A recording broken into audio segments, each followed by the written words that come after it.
दोस्तों, Sawalkot hydro electric power project जो अब सियासत का शिकार हो रहा है, जहां इसकी शुरुआत असेंबली से हमने देखी थी, उसके बाद एक लेटेस्ट सर्कुलर हुआ था जिसमें उधमपुर के थ्रू जो route all weather connected route की बात की गई थी। लेकिन अब हमने कल देखा कि जो उधमपुर के एमएलए है वो ये कह रहे हैं कि जो सावलकोट अफेक्टेड है, उधमपुर जो इस प्रोजेक्ट में उधमपुर 70% जो एरिया है उधमपुर का इसमें इफेक्ट होगा।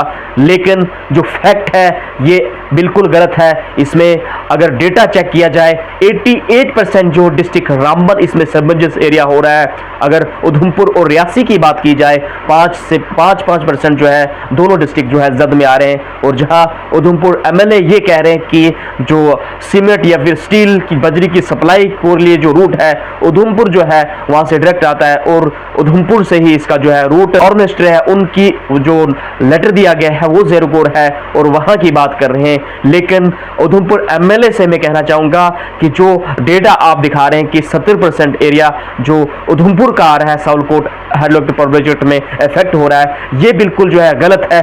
आप डेटा चेक कीजिए, आप जो है फैक्ट देखिए, 88% जो एरिया है डिस्ट्रिक्ट रामबन का जो है सबमर्ज हो रहा है। और वो ये भी कह रहे हैं कि जो रामबन का रूट है 45 किलोमीटर का है सावलकोट का, ये भी फैक्ट नहीं है।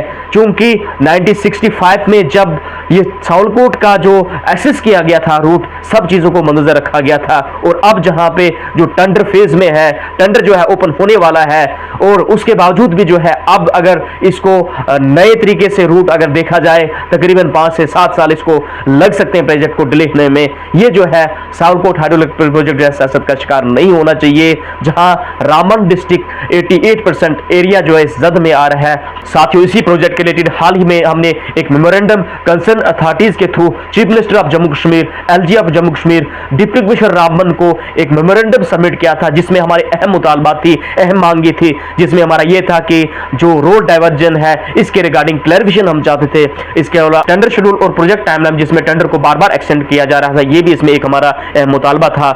इसके अलावा fair compensation as per 2013 act, इसके अलावा जो अनयूज्ड एक्वायर्ड लैंड है, जो कंपनसेशन जो अभी तक जो है लेफ्ट है जिसमें अनयूज्ड लैंड थी कई सालों से रह रही, इसमें हम चाहते थे कि इसको रिटर्न किया जाए या फिर रीअसेस किया जाए।